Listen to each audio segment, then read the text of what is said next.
Bienvenidos a este estudio bíblico del libro de Hechos de los Apóstoles, basado en la Biblia Diario Vivir, nueva traducción viviente. Hechos capítulo 16. Versículo 1. Pablo fue primero a Derbe y luego a Listra, donde había un discípulo joven llamado Timoteo. Su madre era una creyente judía, pero su padre era griego.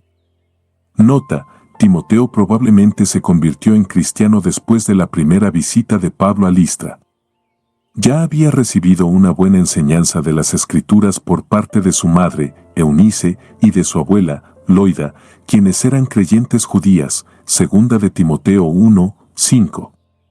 Aunque parece que el padre de Timoteo no era cristiano, la fidelidad de su madre y de su abuela era evidente en su vida.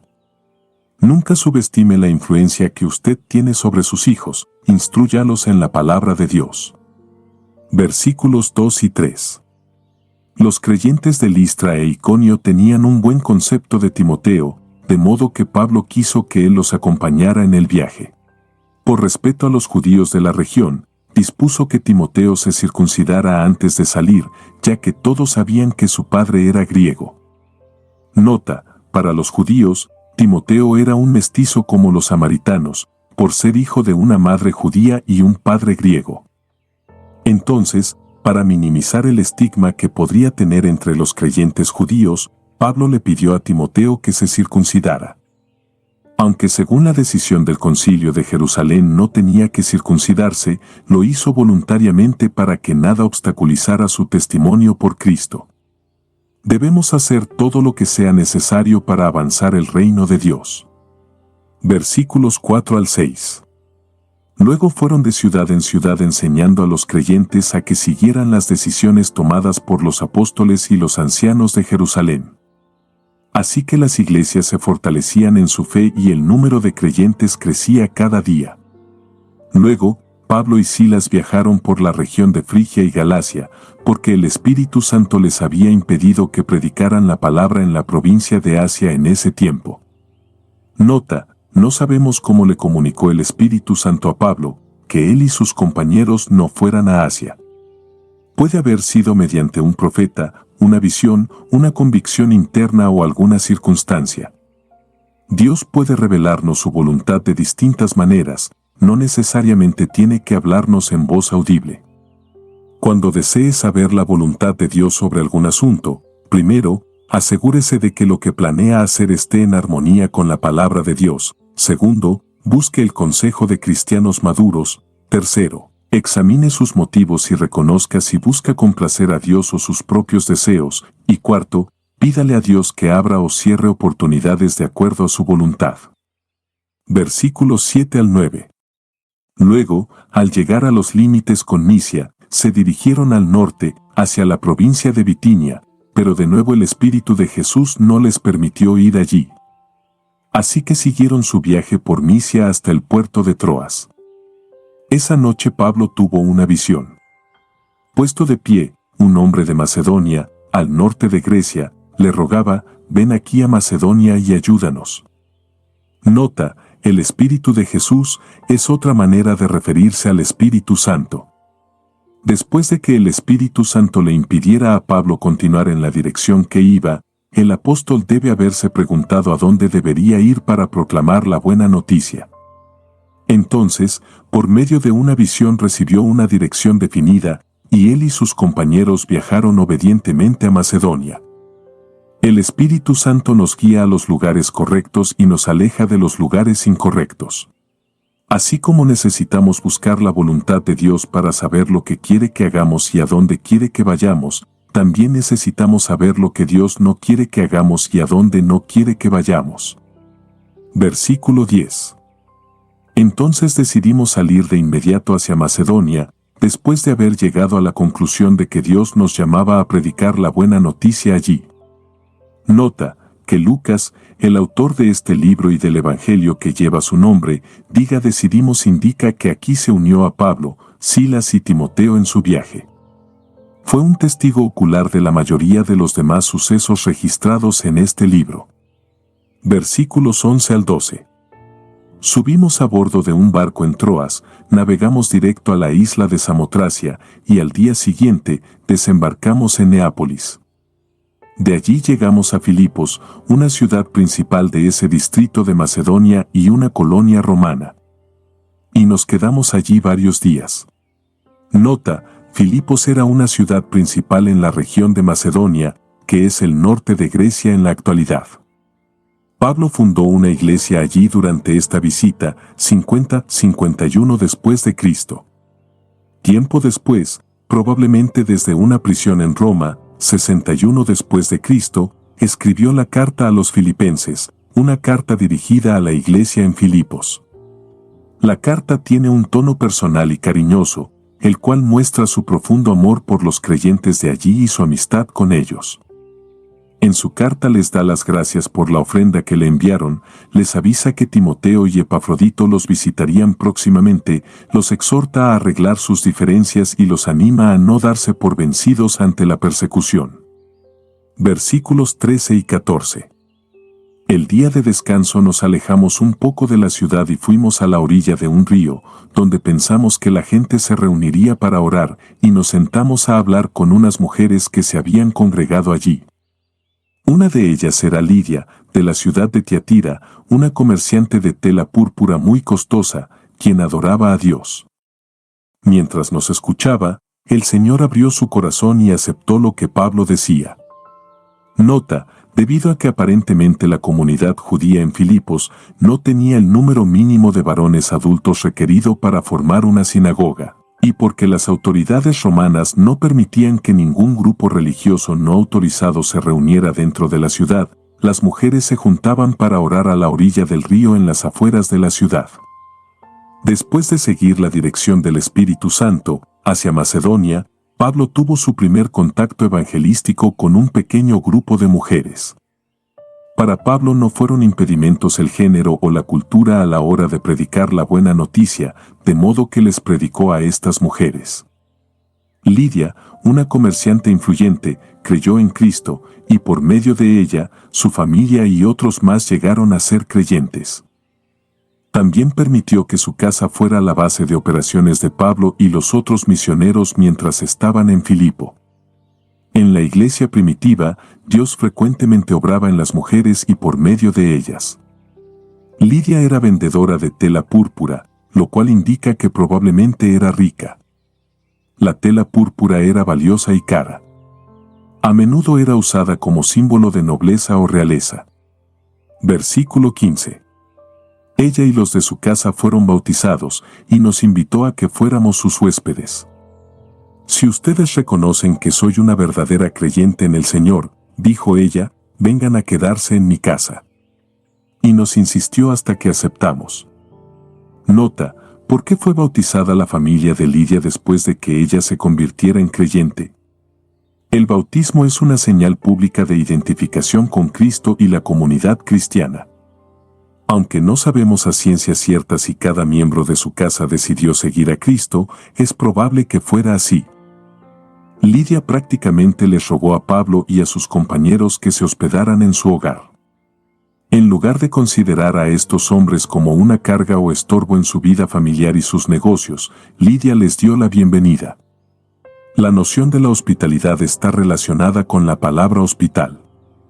En otras palabras, practicamos la hospitalidad cuando abrimos cordial y generosamente la puerta de nuestro hogar para cuidar de los demás. Mediante la hospitalidad alimentamos, fortalecemos y servimos. El resultado es que otras personas encuentran ayuda física, espiritual y emocional. Cuando salen de nuestro hogar, están más saludables y estables que cuando llegaron. ¿Practica usted la hospitalidad? ¿Es su hogar un hospital para las almas heridas o necesitadas? Versículo 16. Cierto día, cuando íbamos al lugar de oración, nos encontramos con una joven esclava que tenía un espíritu que le permitía adivinar el futuro. Por medio de la adivinación, ganaba mucho dinero para sus amos. Nota: la habilidad de esta muchacha para adivinar el futuro provenía de espíritus malignos. La adivinación era una práctica común en la cultura griega y en la romana. Había muchos métodos supersticiosos mediante los cuales la gente pensaba que podía anticipar acontecimientos futuros, por ejemplo, interpretando presagios en la naturaleza y comunicándose con los espíritus de los muertos. Esta joven esclava ganaba una fortuna para su amo interpretando señales y adivinando la suerte. El amo explotaba su condición desafortunada para beneficio personal. Versículos 17 y 18. Ella seguía a Pablo y también al resto de nosotros, gritando: «Estos hombres son siervos del Dios Altísimo y han venido para decirles cómo ser salvos». Esto mismo sucedió día tras día hasta que Pablo se exasperó de tal manera que se dio la vuelta y le dijo al demonio que estaba dentro de la joven: «Te ordeno, en el nombre de Jesucristo, que salgas de ella». Y al instante el demonio la dejó. Nota, lo que la joven esclava decía era cierto, pero su conocimiento se lo revelaba a un demonio. ¿Por qué proclamó un demonio la verdad acerca de Pablo y por qué le molestó? Si Pablo hubiera aceptado el testimonio del demonio, habría dado a entender que la buena noticia estaba ligada a actividades demoníacas. Esto hubiera dañado su mensaje acerca de Cristo. La verdad y la maldad no se mezclan. Versículo 19. Las esperanzas de sus amos de hacerse ricos ahora quedaron destruidas, así que agarraron a Pablo y a Silas y los arrastraron hasta la plaza del mercado ante las autoridades. Nota, al ver que habían perdido una buena fuente de ingresos, los dueños de la joven esclava se enfurecieron. No les importaba que Pablo y Silas estuvieran hablando de verdades eternas, ni que la pobre joven esclava hubiera sido liberada de una existencia horrenda. Estos hombres solo podían lamentar su pérdida económica. Más adelante, el Evangelio también perjudicaría económicamente a los fabricantes de ídolos en Efeso, lo cual resultaría en disturbios en toda la ciudad. Que la gente se preocupe más por su bienestar económico que por la gloria de Dios y la salvación de las almas perdidas es una señal clara de que la idolatría, la avaricia y la mundanalidad gobiernan su corazón. Versículos 20 al 25. Toda la ciudad está alborotada a causa de estos judíos. Les gritaron a los funcionarios de la ciudad. Enseñan costumbres que nosotros, los romanos, no podemos practicar porque son ilegales. Enseguida se formó una turba contra Pablo y Silas, y los funcionarios de la ciudad ordenaron que les quitaran la ropa y los golpearan con varas de madera. Los golpearon severamente y después los metieron en la cárcel. Le ordenaron al carcelero que se asegurara de que no escaparan. Así que el carcelero los puso en el calabozo de más adentro y les sujetó los pies en el cepo. Alrededor de la medianoche, Pablo y Silas estaban orando y cantando himnos a Dios, y los demás prisioneros escuchaban. Nota, el cepo consistía en dos maderos, uno inferior y otro superior, que se unían con abrazaderas de hierro y que tenían agujeros suficientemente grandes para que entraran los tobillos. A los prisioneros les ponían los tobillos sobre el madero inferior y los trababan con el madero superior, a veces, también les trababan las muñecas. Pablo y Silas, quienes no habían cometido ningún crimen y eran hombres pacíficos, fueron puestos en el cepo usado para retener a los prisioneros más peligrosos bajo la mayor seguridad. A pesar de esta terrible situación, alabaron a Dios, orando y cantando mientras los otros prisioneros los escuchaban. Cualesquiera que sean nuestras circunstancias, debemos alabar a Dios. Otros podrían creer en Cristo a causa de nuestro ejemplo. Versículos 26 al 28. De repente, hubo un gran terremoto y la cárcel se sacudió hasta sus cimientos. Al instante, todas las puertas se abrieron de golpe y a todos los prisioneros se les cayeron las cadenas. El carcelero se despertó y vio las puertas abiertas de par en par. Dio por sentado que los prisioneros se habían escapado, por lo que sacó su espada para matarse, pero Pablo le gritó: «Detente. No te mates. Estamos todos aquí». Nota, el carcelero iba a matarse porque los carceleros eran considerados responsables si algún prisionero lograba escapar. Por lo general, el castigo era la misma sentencia del prisionero o la muerte. Versículo 29 al 31. El carcelero pidió una luz y corrió al calabozo y cayó temblando ante Pablo y Silas. Después los sacó y les preguntó: «Señores, ¿qué debo hacer para ser salvo?». Ellos le contestaron: «Cree en el Señor Jesús y serás salvo, junto con todos los de tu casa». Nota: la reputación de Pablo y de Silas en Filipos era muy conocida. Cuando el carcelero reconoció su propia condición y necesidad espiritual, arriesgó todo para encontrar la solución. La buena noticia de salvación se expresa de manera simple: cree en el Señor Jesús y serás salvo, ve Romanos 10, 9. Creer que Jesús es el Señor y confiar en Él plenamente nos asegura la salvación.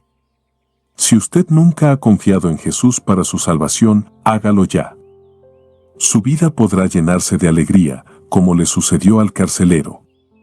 Versículos 32 al 34. Y le presentaron la palabra del Señor tanto a él, como a todos los que vivían en su casa. Aún a esa hora de la noche, el carcelero los atendió y les lavó las heridas. Enseguida ellos lo bautizaron a él y a todos los de su casa. El carcelero los llevó adentro de su casa y les dio de comer, y tanto él como los de su casa se alegraron porque todos habían creído en Dios. Nota: Pablo y Silas tomaban en serio la unidad familiar. Por eso extendieron la oferta de salvación a todos los de la casa del carcelero, que incluía a su familia y a sus sirvientes. Sin embargo, no fue la fe del carcelero lo que lo salvó. Cada uno tuvo que acercarse a Jesús con fe y creer en Él. Toda la familia creyó y todos fueron salvos. Pídale a Dios que por medio de usted su familia llegue a conocer a Jesús y a creer en Él. Versículos 35 al 40. A la mañana siguiente, los funcionarios de la ciudad mandaron a la policía para que le dijera al carcelero: «Suelta a esos hombres». Entonces el carcelero le dijo a Pablo: «Los funcionarios de la ciudad han dicho que tú y Silas quedan en libertad. Vayan en paz». Pero Pablo respondió: «Ellos nos golpearon en público sin llevarnos a juicio y nos metieron en la cárcel, y nosotros somos ciudadanos romanos. ¿Ahora quieren que nos vayamos a escondidas? De ninguna manera. Que vengan ellos mismos a ponernos en libertad». Cuando la policía dio su informe, los funcionarios de la ciudad se alarmaron al enterarse de que Pablo y Silas eran ciudadanos romanos. Entonces fueron a la cárcel y se disculparon con ellos. Luego los sacaron de allí y les suplicaron que se fueran de la ciudad. Una vez que salieron de la cárcel, Pablo y Silas regresaron a la casa de Lidia. Allí se reunieron con los creyentes y los animaron una vez más. Después se fueron de la ciudad. Nota: Pablo rehusó salir corriendo después de recibir su libertad. Quería darles una lección a los funcionarios de Filipos y evitar que los otros creyentes fueran tratados de la misma manera en que él y Silas lo habían sido. Así correría la noticia de que Pablo y Silas eran inocentes y que los propios líderes de la ciudad los habían puesto en libertad. Esto comunicaría que los creyentes no debían ser perseguidos, sobre todo si eran ciudadanos romanos. La ciudadanía romana conllevaba ciertos privilegios. Las autoridades de Filipos estaban alarmadas porque era ilegal azotar a un ciudadano romano. Además, todo ciudadano romano tenía el derecho a un juicio justo, algo que Pablo y Silas no habían recibido. Sigamos leyendo y estudiando juntos la palabra de Dios. No olvides suscribirte, activar la campanita y compartir este mensaje con tus seres queridos. Hasta el próximo episodio.